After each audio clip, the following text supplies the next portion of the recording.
मित्रों, महाभारत में शिखंडी का नाम तो आपने सुना ही होगा।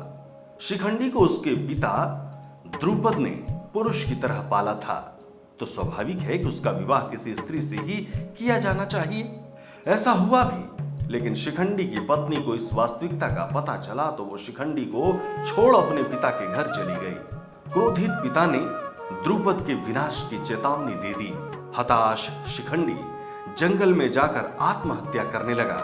तभी एक यक्ष ने वहां उपस्थित होकर उसकी स्थिति पर दया करते हुए रात भर के लिए उसे अपना लिंग दे दिया, ताकि वो अपना पुरुषत्व सिद्ध कर सके। हालांकि यक्ष की इस हरकत से यक्षपति कुबेर नाराज हो गए और उन्होंने उस यक्ष को श्राप दे दिया कि शिखंडी के जीते जी उसे अपना लिंग वापस नहीं मिल पाएगा। यही शिखंडी महाभारत में भीष्म के घायल होने और अंततः उनकी मृत्यु का कारण बना। दरअसल शिखंडी पिछले जन्म में अंबा नामक राजकुमारी था, जिसका 2 बहनों के साथ भीष्म ने अपहरण कर लिया था।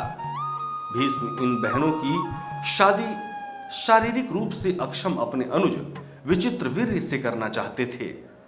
अंबा ने भीष्म को बताया कि उसका प्रेमी है और प्रार्थना की कि उसे मुक्त कर दे।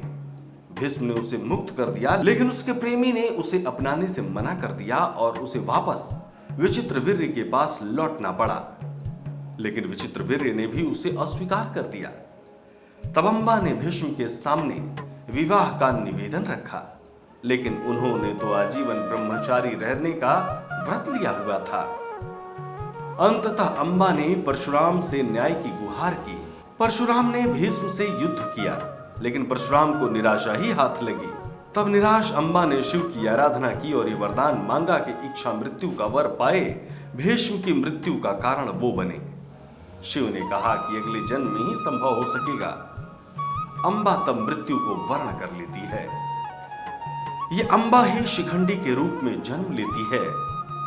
इसी शिखंडी को कृष्ण ने अपने रथ पर आसीन किया और अर्जुन के साथ भीष्म के सामने ला खड़ा किया। भीष्म ने कृष्ण पर युद्ध धर्म के विरुद्ध आचरण करने का आरोप लगाते हुए एक स्त्री पर वार करने से मना कर अपना धनुष नीचे रख दिया। कृष्ण ने भीष्म को उत्तर दिया कि आपने हमेशा ही अपने द्वारा निर्धारित मानदंडों पर निर्णय लिया है और धर्म की अवहेलना की है। आज भी उन्हीं मानदंडों पर वे शिखंडी को स्त्री बता रहे हैं, जिसका पालन उसके पिता ने पुत्र की तरह किया है और उसके पास यक्ष का दिया हुआ पुरुषलिंग भी है। भीष्म ने फिर भी युद्ध करने से मना कर दिया, जिस पर कृष्ण ने शिखंडी और अर्जुन को ललकारा कि वे भीष्म पर वार करें, ताकि भेदभाव पर आधारित उनकी मान्यताओं की जगह समावेश को महत्व देने वाले धर्म की स्थापना हो सके। धन्य है प्रभु की लीला। जय श्री कृष्ण। सब्सक्राइब करें टोटल भक्ति को। अब हमारे वीडियोस को सबसे पहले देखने के लिए बेल आइकन को दबाना ना भूलें।